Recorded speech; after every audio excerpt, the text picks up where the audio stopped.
السلام علیکم ورحمۃ اللہ۔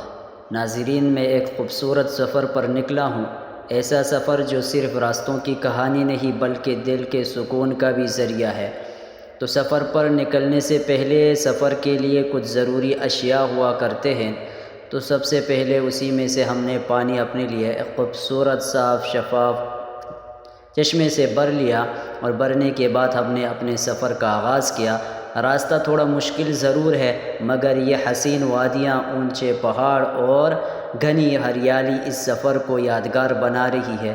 ہر موڑ پر ایک نیا منظر، ایک نئی تازگی ملتی ہے۔ یہ بکریوں کا ریوڑ پہاڑی سفر کا ایک انوکھا حسن ہے۔ ان کی ٹھنڈی ٹھنڈی ٹن ٹن کی آوازیں اور پہاڑوں میں گونجتی گھنٹیوں کا ساز ماحول کو اور بھی دلکش بنا دیتا ہے۔ یہ خوبصورت گاؤں سادگی اور قدرتی حسن کی ایک زندہ مثال ہے۔ اسی طرح یہ سفر ہر موڑ میں ایک نیا منظر، ایک نئی تازگی دے رہا تھا ہمیں۔ اسی اثناء سفر کے بیچ میں نماز کا وقت آ گیا۔ پہاڑوں کے درمیان اللہ کے حضور سجدہ کرنا روح کو ایک عجیب سا سکون بخشتا ہے۔ ایسا لگتا ہے جیسے پوری وادی اللہ کی تسبیح میں مشغول ہو۔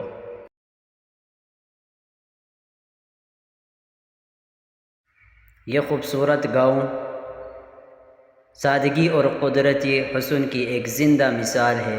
یہاں کے لوگ، یہاں کی فضا اور یہاں کی خاموشی دل کو چھو لیتی ہے۔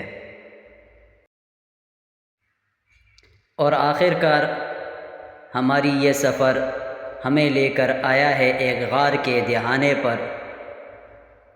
اندھیرے اور روشنی کا میلاب، خاموشی اور گونج کا امتزاج، ایسا لگتا ہے جیسے یہ غار صدیوں کی کہانی اپنے اندر چھپائے بیٹھا ہے۔ اسی غار کے متعلق گاؤں کے لوگوں میں یہ مشہور ہے کہ اس غار کے دو سنگ ہے جس سے پانی بھی ٹپکتا ہے، اور دوسرا سنگ جو ہمیشہ ہرا ہوتا ہے، سردی میں بھی اور گرمی میں بھی۔ اور ایسے اس غار کے بارے میں یہ بھی مشہور ہے کہ یہاں پر جنات بسا کرتے ہیں۔ رات کے اندھیرے میں آوازیں آتی ہے، رات کے اندھیری میں یہاں روشنی آتی ہے۔ تو اس بارے میں